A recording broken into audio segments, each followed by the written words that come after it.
Anchor DD ரீசெண்டாக அவங்களோட social media பேஜில் ரசிகர்கள் பிரியங்கா கொடுத்து கேட்ட கேள்விக்கு அவங்களோட ஆன்சரை கொடுத்துருந்தாங்க. அது இப்போ சோஷியல் மீடியாவில் பயங்கர வைரலாக போய்கிட்டு இருக்கு. சமீபத்தில் குக் வித் கோமாளியில் மணிமேகலைக்கும் பிரியங்காக்கும் சண்டை. இந்த ஒரு ஃபைட் அப்படிங்கிறது குக் வித் கோமாளி நிகழ்ச்சியையும் தாண்டி ரொம்பவே பரவலாக பேசப்பட்டு இருந்துச்சு. அண்ட் இந்த ஒரு விஷயத்தை ஹைலைட் பண்ணி விட்டது எது அப்படின்னா, முழுக்க முழுக்க ஆங்கரிங்கில் பிரியங்கா அவர்கள் தான் அதிகம் பண்ணிட்டு இருக்காங்க. அவங்க மற்றவங்களை யாரையும் வளர விட மாட்டேன்றாங்க. குறிப்பாக அவங்க வந்ததுக்கப்புறம் விஜய் டிவியில் இருந்த ஏராளமான ஷோஸஸ் அவங்கக்கிட்ட மட்டும்தான் போணுச்சு. அவங்களால ஏகப்பட்ட நல்ல ஆங்கர்ஸ், ரொம்பவே ஹிட் கொடுத்த ஆங்கர்ஸ்லாம் இண்டஸ்ட்ரி விட்டு வெளில போயிட்டாங்க, விஜய் டிவி விட்டு வெளில போயிட்டாங்க அப்படிங்கிற மாதிரி சொல்லிட்டு இருந்தாங்க. அண்ட் இந்த ஒரு கேள்வி ஃபஸ்ட்டு யாருக்கு போணுச்சு அப்படின்னா டிடி அவர்கள் தான். ஏன்னா விஜய் டிவியில் முக்கியமான ஒரு பில்லராக இருந்தவங்க டிடி. அவங்க தான் அப்போதைக்கு அவ்வளோ ஷோஸ் பண்ணியிருந்தாங்க, எல்லாத்துலேயுமே அவங்க தான் இருப்பாங்க. அப்படியாப்பட்டவங்க சடனாக ஓரங்கட்டப்பட்டுட்டாங்க இல்லையா? ஸோ அதுக்கும் இதுதான் காரணமா அப்படின்னு ரசிகர்கள் குழம்பி அவங்கக்கிட்ட கேட்க ஆரம்பிச்சிருந்தாங்க. இப்படி எல்லாரும் சொல்லிட்டு இருக்காங்க, பிரியங்கா வந்ததுக்கப்புறம் தான் எங்களோட ஃபீல்ட் அவுட் ஆகிட்டோம், ஐ மீன் விஜய் டிவி விட்டு வெளில போயிட்டோம் அப்படின்னு. நீங்களும் அந்த காரணத்தினால தான் போனீங்களா அப்படிங்கிற மாதிரி ரசிகர்கள் கேள்வி கேட்டிருந்தாங்க.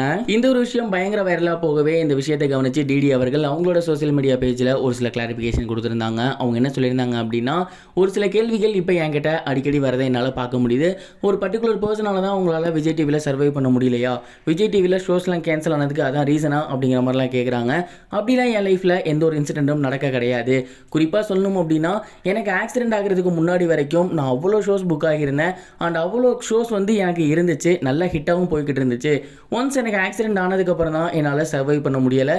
அண்ட் அதுக்கப்புறம் என்னால் நிற்க முடியாமல் போயிருச்சு. அந்த ஒரு காரணத்தினால தான் என்னால் ஆங்கரிங் பண்ண முடியலை. அந்த கேப்பில் நிறைய பேர் வந்திருந்தாங்க, நல்லா பண்ணாங்க, அதெல்லாம் பார்க்க எனக்கு ரொம்பவே சந்தோஷமாக இருந்துச்சு. ஆனால் என்னோட ஒரு தோல்விக்கு காரணம் என்னோட அமைப்பு மட்டும்தான், அதாவது எனக்கு நடந்த விஷயங்கள் மட்டும்தானே தவிர மற்றபடி வேறு யாரும் இல்லை, அதை நீங்கள் புரிஞ்சுக்கணும் அப்படிங்கிற மாதிரி சொல்லியிருந்தாங்க. அண்ட் இது மட்டும் இல்லாமல் குக் வித் கோமாளி ஷோவில் நடந்த ஃபைட்டை பற்றி நீங்கள் என்ன நினைக்கிறீங்க அப்படின்ற ரசிகர்கள் கேட்டதுக்கு, உண்மையை சொல்லணும்னா அந்த ஷோ எனக்கு ரொம்பவே பிடிக்கும். ஆனால் இந்த சீசனில் என்ன நடந்துச்சு அப்படிங்கிறது எனக்கு தெரியாது. பக்கத்தில் இருந்து பார்த்தா யார் சரி யார் தப்பு அப்படின்னு நம்ம சொல்லலாம். எதுவுமே தெரியாமல் நம்ம ஒரு பர்சன் மேலே கம்ப்ளீட்டாக ரைட், இன்னொரு பர்சனை கம்ப்ளீட்டாக ராங் அப்படின்னு சொல்லக்கூடாது. அது சரியும் கிடையாது. மோரோவர் இது அவங்க ரெண்டு பேர்த்தோட பிரச்சனை. அவங்க ரெண்டு பேரும் சமாதானமாக ஒரு டைம் உட்காந்து பேசினாங்கன்னா சரியாக போயிடும் அப்படிங்கிற மாதிரி சொல்லியிருந்தாங்க.